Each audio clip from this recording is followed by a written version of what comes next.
keep it moving. All right, let's go back up to the top. You need to refill your gas at about 1/4 of a tank. If you risk it running past that, your car could run on empty. You would heat up the fuel pump in the tank. And when you heat up the fuel pump in the tank, that's going to burn the fuel pump up. Those are anywhere from $200 to $500. And the tank has got to be drained, taken down by a professional. You could do it in your driveway, but you don't want to risk messing around with a fuel tank. And so right around 1/4 of a tank could be 50 miles, could be 60 miles, it could be 30. Every car is a little bit different.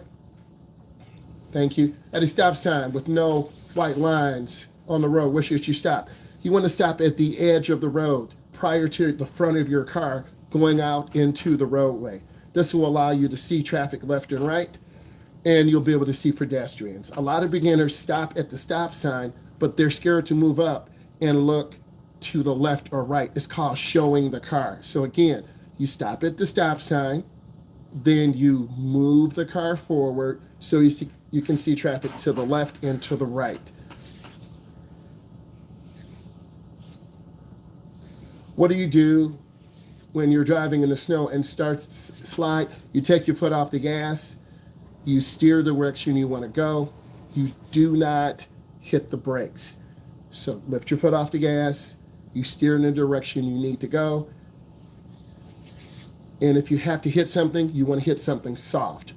Never hit anything hard because you can damage your car. You don't want to hit a tree. You don't want to hit a guardrail. You do not want to go off the road, because if you go off the road, you risk damaging your car, killing yourself. So that's really important.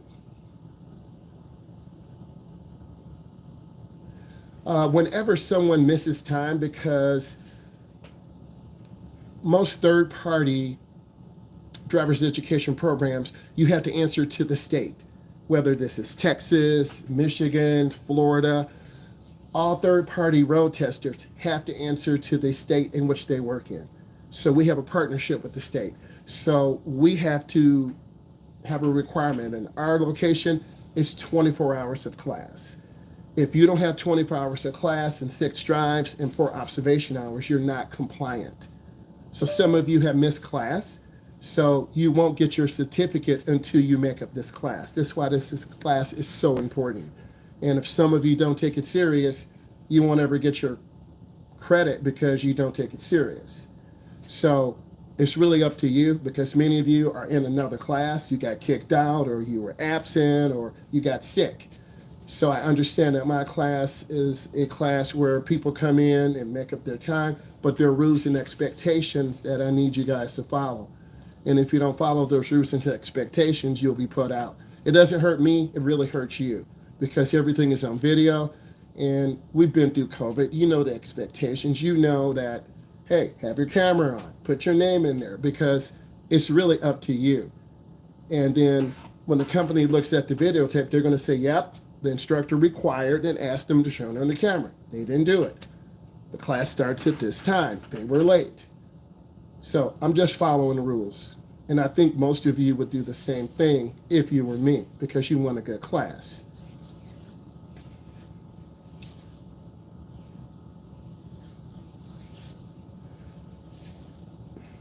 After there was to prepare for driving in harsh weather, I don't understand that question at all. After there was to prepare for driving? To understand, driving in harsh weather without experience, you need to have some winter clothes. Harsh weather could be rain. Harsh weather could be really hot weather. We were in Vegas. Because we're in the Midwest, we have very cold winters. So this means you need to have a pair of boots. You need to have gloves. You need to have long pants. You need to have a jacket. But many of you won't do it because you think, hey, I'm young, I'm 19, I'm 18. If your car breaks down, then you're going to freeze to death. So what I would do is make sure you have jumper cables, because your battery might not be able to start in the wintertime, because winters are very hard on batteries, and the summer's very hard on batteries. Have an energy bar, pair of boots, some blue jeans, a winter jacket, coat, and then you're good. Those things usually will help you, but experience is a good teacher. When you freeze a couple of times, then you say, you know what, I guess I need a coat. I guess I need some pants because you're not dressed for the weather. So experience is the best teacher.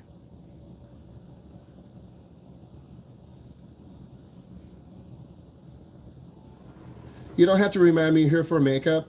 I already know. So thank you anyway. Okay, let's get some more questions in here. Get some more questions, please and thank you. Because remember, the goal of class is for you to work harder than me. And we'll do some gamified activities in a moment, but we need more questions. The thing I see as an instructor where you guys are putting in questions, a lot of beginners don't understand road signs.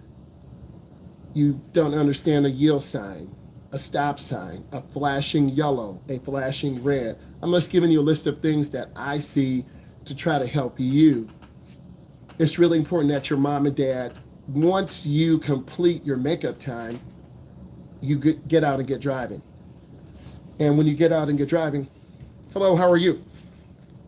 When you get out and get driving, you're going to learn how to deal with traffic. You're going to learn how to deal with getting lost. You're going to learn how to deal with downtown traffic, suburban traffic, rush hour traffic in the morning. Those of you who are lucky enough to drive with me in the morning, you saw rush hour traffic. You saw when it wasn't really busy. Many of you haven't driven at night. So for you guys to drive at night, you're going to be overwhelmed. If you wear eyeglasses, you're going to have a lot of glare. I think driving with your parents, it'll be a good situation. Your parents need to make time for you because you're the ones learning how to drive.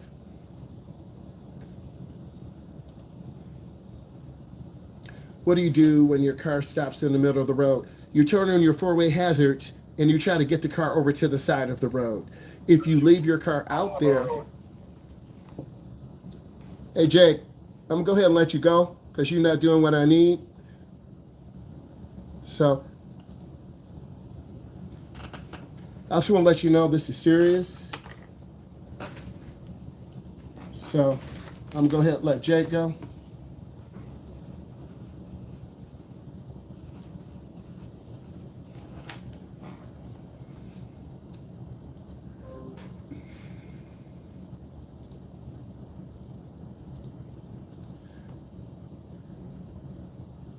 I want you to know that this driving is a privilege, not a right. So I want to let all of you know this, and I take it very serious. If any of your parents want to see this and say, oh, hey, you didn't follow the rules. It's not me, it's the company, it's the corporation. So we got a couple people kicked out. So now we know it's serious. So I'll continue. So if your car breaks down the middle of the road, you at least want to try to push it over to the side. If you leave your car, you can be held responsible. So that's where that personal responsibility piece comes in. You can't just get in your car, oh, I'm done. I'm just going to leave my car. Whatever happens, happens. Because if you cause an accident, you're at fault. Okay?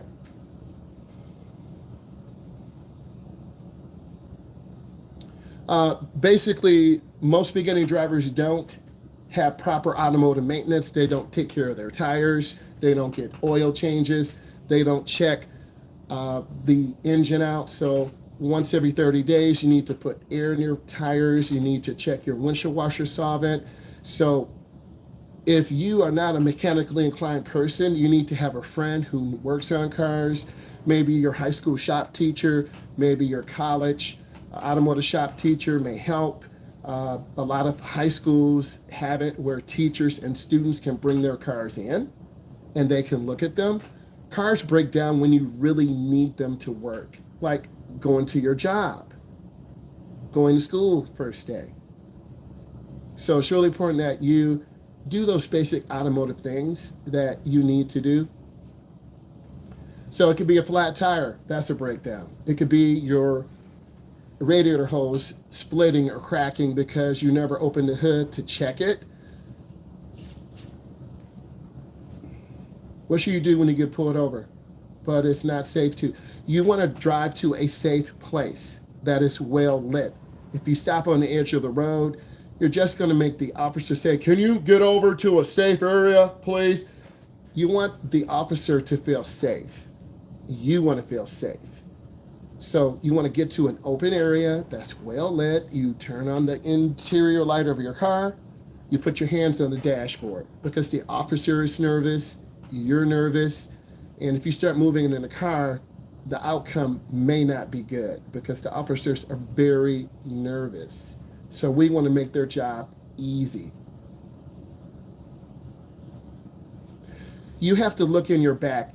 You got to look out your back window. Some of you will have a backup camera, but that's not really enough. Look out of your back window. You want to look in your mirror to the driver's side, the mirror to your passenger side. You want to look at your spacing relative to other cars. So your first real parking experience is when you are pulling into your parents' driveway or pulling into your high school parking lot. So, and a lot of people don't like their cars to be hit by others, so you should practice parking. I'm required to do stall parking with you, a little bit of angle and parallel. Okay? If you want to work more parking, let me know. So look at the other cars behind you, look out of your back window, look to the side of you. Good question.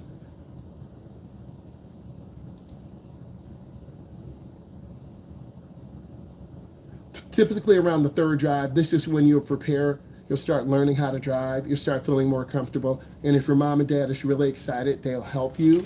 If they're not, they'll say, well, you know, she's your daughter. That's your son. Here's some things to remember. New driver advice. A lot of beginning drivers do a lot of light traffic light driving, meaning you're going to go from home to school. You're going to go from school maybe to your grandmother's grandfather's house. A lot of you should be watching your mom and dad when you're learning how to drive. Also, you need to study yield and right of way. Those are some of the most confusing things. And if you don't understand those things, you need to ask your driving instructor, you need to talk to your parents. The big five. Concentrate, no cell phone, no text. Next, look while you're turning. More of you are looking into your turn. A lot of beginning drivers a lot of you are not looking where you're going. If you're making a right turn, you look to the right. If you're making a left turn, you look to the left. Lane changing, mirror, turn signal, blind spot. Backing up, you look out of your back window.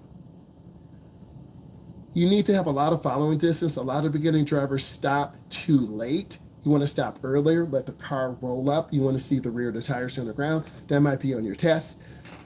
Beginning drivers, you need to have a lot of room when pulling out onto traffic because beginning drivers judge distance very poorly. You don't want to scare the parents. And if you scare your mom and dad, they're not going to want to drive with you. Then you're not going to have your hours. New drivers don't judge speed and distance very well. You'll pull out in front of a car. In the driver's education car, we have a brake.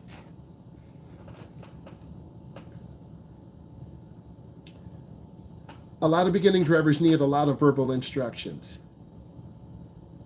Don't assume they know what they're doing.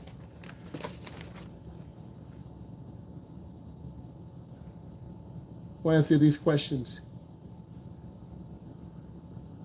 What do you do in the rules in driving? So you need to look up the specific information.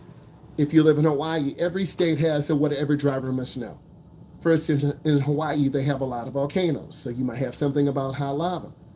In Texas, they have a lot of hot weather.